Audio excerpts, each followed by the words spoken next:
Hi everyone, Coach Sullivan here with MJS Coaching Football. My background is my 38th year coaching football. I've either been a defensive, offensive, or special teams coordinator, as well as a head coach at both the collegiate and high school levels. In this presentation, I'm going to talk to you about one of our red zone goal line specific blitzes that we call Racoon Ace, Ace being the coverage. So this is out of our base 3-4 front 50. And Racoon, excuse me, this is because we call the Lucky Ringo to the rover, okay, hence Racoon.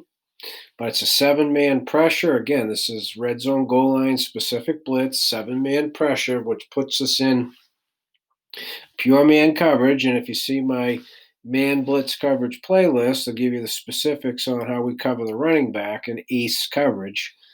Okay, so very quickly in the coverage ace, all right, the secondary is available in coverage, so they cover up 1 and 2 on both sides. So the way we account for the running back is we essentially combo the running back with our outside defenders peel off should the back go to them in a pass.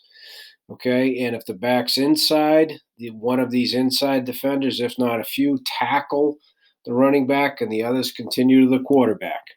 Okay, it's 7-man pressure, and assuming that all the receivers go out, it's a 5-man protection to block 7, or it's a 6-man at the most to block 7. And honestly, it's a win if they keep the tight end in. So now it's a 7-man protection, right? 6 plus the back, so there's only 3 receivers out.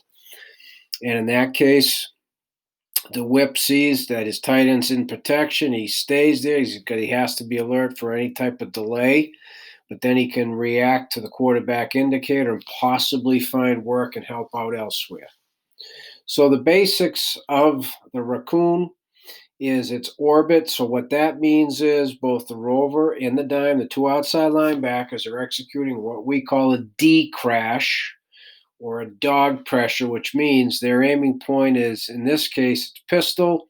So they're aiming at the hip of the running back. Both outside blitzes are aiming at that running back's hip. Okay.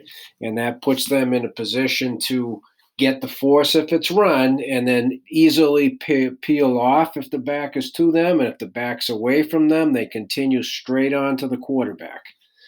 Okay, and with all of this pressure, they should be clean and be in a position to get the sack. I mean, that's why we're bringing the heat, right? A 7-man pressure in the red zone goal line area. And then, I mean, up front, it's a Mick and a Bob. So nobody's in conflict up front. This is what the nose does on both a Mick and a Bob. I mean, that's what he does. This is what the stud does on a Bob. This is what the end does on a Mick. Okay?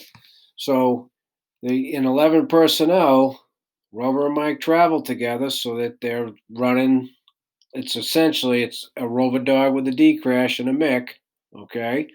And then over here, this isn't a blitz that we run, meaning the dime's executing a D crash with the backer plugging the B gap, but that's okay. That's how we teach it. It's a Mick and a Bob with 2 dogs. Mick and a Bob with 2 dogs. 7-man pressure. And so all 3 defensive linemen they go 1 gap away from the call. Slanting B, slanting A, slanting C. Slanting A, B, slanting A, slanting C. If it was a Ringo, slanting B, slanting A, slanting C. Away from the call. And that's it, baby. Get after it. Okay? And that's what Racoon is. Again, more often than not in the red zone, we'd have to match up really well in coverage and feel really good about it because it's still 30 yards of field. But as you get closer to our end zone, we're more likely to amp up the heat anyway and play pure man coverage. And this is a great way to get after the quarterback and also be able to cover the running back. Any type of a flare as a blitz beater, you're in a position to take away. And if you can get that quarterback to, as we say, jerk the mule, hold the ball for a second, the other blitzer's got a pretty good chance of getting there for a sack. Okay? Again, we're hopefully using numbers soundly to cover up all the gaps and account inside and outside for the running back. The only guy we cannot designate one defender to cover, right? And we're wagering on our numbers and the secureness of the strategy of the blitz itself, as well as the coverage, that we're going to be able to make a play. And if we're able to just force the quarterback to throw it up into the bleachers, that's a win for us too. Okay? So this is Racoon Ace out of our base 3-4 front 50. So everybody's very, very comfortable lining up, knowing the adjustment rules, the whole gamut, and that's what we like to run it. Okay, so you don't have to get fancy with your fronts in these situations. You can rely on your base, and sometimes you're better off doing that. So again, as always, please reach out to me at CoachMJSullivan@gmail.com. I hope you subscribe, and I hope you love to talk football.